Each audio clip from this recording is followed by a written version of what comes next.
खुलुमबाय रायजोफोर गिबियाव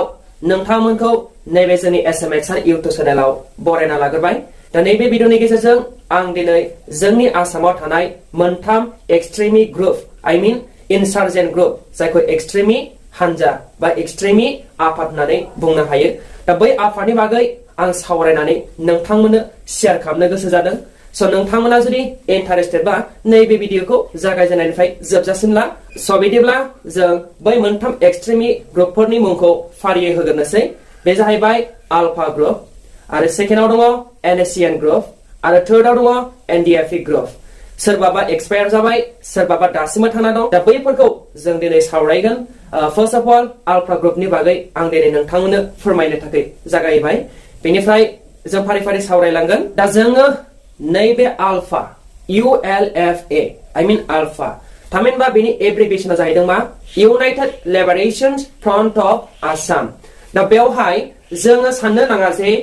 मोनसेल' हारि एबा जातिया नैबे आफादखौ सामलायो बे आफादाव जोंनि आसामाव जेसेबांनाखि हारि जातिफोर दङ बे हारि जातिया जयेन जानो हायो आरो नैबे आल्फा ग्रुप थामहिनबा आफादखौ 7 एप्रिल 1979 मायथाइखालि दानाय जादोंमोन आरो बै दानाय जायगाया जागायजेनदोंमोन रांगार होननाय मोनसे जायगानिफ्राय दा बेवहाय बै समनिफ्रायनो गोबांथा आसामनि थागिरि सुबुंफोरा थानानै जयेन जानानै हाबा मावबोगासिनो दंमोन आरो नैबे आल्फानि जानाखि डिमान्ड्स एबा बिथांमोननि दाबि दावा खालामनाय बेफोरो मा मामोन बेनि गुबै थांखिया जाहैबाय जोंनि आसामखौ सभरेन स्टेट खालामनाय आई मीन गाव हारसिं सामलायनो हानाय हादाबसा माब्रै नैबे जोंनि आसामाव थानाय गासै सुबुङानो नैबे आसामखौ गावनो गाव सामलायनो हानाय जानांगोन नैबेबायदि सभरेन स्टेट बिथांमोनहा सामलायनो थाखाय नैबे आसामनि अनगायै गुबुन स्टेट एबा गुबुन हादाबसाखौ लाफानाय जानाय नङा बेयाव गाव हारसिङैनो गावनि थामोनथाय हादोरखौ सामलायनो हानाय जानांगोन बेखौनो बुंगोन सभरेन स्टेट अके आरो सेकेन्डआव दङ 2005 मायथाइयाव जायफोरा आल्फा आफादनिफ्राय दावहा समाव गोमालांबाय बा सोरजोंबा पुलिस मिलिटारिफोरजों गावथार जाबाय दा बैफोर थैनाय एबा गोमानाय सुबुंफोरनि जानाखि मुं एबा रिपर्ट बे रिपर्ट एबा स्टेटासखौ बोखांफिननाय बेयो मोनसे बिथांमोननि डिमान्ड आरो बेनिफ्राय थार्ड डिमान्डआ जाहैबाय जोंनि आसामाव जेसेबांनाखि सुबुंफोर दङ बिथांमोननि थांना थानायनि थाखाय माखासे मोनथायखौ मोननाय आरो लोगोसे बै जानाखि रिसोर्स धोन सम्पति बिथांमोननि थाखाय बेफोरखौ कनजारभेशन खालामनाय बा प्रोटेक्टिभ खालामनाय रैखाथि होनायनि थाखाय बिथांमोनहा मोनसे डिमान्ड दैखांदों जोंनि आसामाव जेसेबांनाखि हारि जाति दङ बिथांमोनहा गावसिनि कालचारेलखौ देखायनो हानाय जानांगोन जेरै बिथांमोनहा गावसिनि गाननाय जोमनाय राव हारिमु बेवहाय जेबो जानाखि प्रोटेक्शन जेबो जानाखि प्रहिबिशन नै बेफोरो रेस्ट्रिक्शन होनाय सोदोबा थानो मोननाय नङा दा बेफोरनो बिथांमोननि डिमान्डआ अके दा जोङो सेकेन्डआव सावरायगोन NSCN बै NSCN आबो मोनसे आसामनिनो मा आफाद एक्सट्रीमिस्ट आफाद बियो आसामनि बायह्रायावबो थायो लोगोसे आसामावबो बै NSCN आ हाबफैनानै खामानि मावो बै NSCN नि आबुं महरा मा I mean NSCN belongs to that organization of National Socialist Council of Nagaland okay दा नैबेखौ जोंहा गिबिसिनै गायसननाय जादोंमोन माब्ला 31 जानुवारि I mean 31 जानुवारि 1980 मायथाइखालि नैबे आफादखौ आइजाक सीसी शौ थुइंगालिं माइबा आरो SS खापलां बिथांमोनहा दादोंमोन सोरनि बिसय बिथांमोना दादोंमोन बिथांमोना माउ सेतुं जाय जादों चाइनिसनि सासे पलिटिशियान बिथाङा पिपल्स रिपाब्लिक अफ चाइना नैबे पार्टीखौ दाग्रा बिथांनि थांखि बायदियै नैबे NSCN खौ दानाय जादोंमोन दा नैबे NSCN खौ मोननै बाहागोआव बिथांमोना रानबावदोंसो मोननै सेक्सन खालामजानाय NSCN फोरा जाहैबाय NSCN K जाय SS खापलां बिथांजों दाजादोंमोन आरो गुबुन मोनसे सेक्सना जाहैबाय NSCN IM जाय नैबे आइजाक सीसी शौ आरो थुइंगालिं माइबा बिथांमोनजों दाजादों एबा बोखावजादोंमोन दा जोङो मिथिबाय NSCN आ मोननै बाहागो NSCN K NSCN IM actually NSCN खौ जों माब्ला दादों होनना मिथिदोंमोन आं सिगाङाव बुंखादोंमोन 31 जानुवारि 1980 अके बेवहाय नागा सुबुंफोरा गावनि नाम हिसाबै गोबां खामानि मावबोयो बांसिन नागाफ्रा बेयाव हाबनानै खामानिखौ मावो स दायो रायजो राजा नोंथांमोन लास्टलि आङो जोंनि बर' हारिनि मोनसे आफाद जाय आफादखौ जों NDFB होनना मिथियो नैबे NDF नि बागै नोंथांमोननो फंनैसो इनफरमेशन होनो दिनै ओंखारबोबाय नैबे NDFB होननानै बुङोब्ला जों मिथियो बेनि एब्रिभिएशना national democratic front of Bodoland ना बे बर'फोरनिनो मोनसे आफाद एबा हानजा नैबे हानजा एबा आफादाव बर' हारिया हाबनानै खामानि मावबोबाय थानायखौ जों नुबोदोंमोन नैबे NDFB खौ माब्ला गायसननाय जादोंमोन सोर गायसनदोंमोन माब्रै गायसनदोंमोन मानि थाखाय गायसनदोंमोन नोंथांमोननो दिनै आं बे भिडिअनि गेजेरजों फंनैसो फोरमायनो थाखाय फैनाय जादों दा नैबे NDFB खौ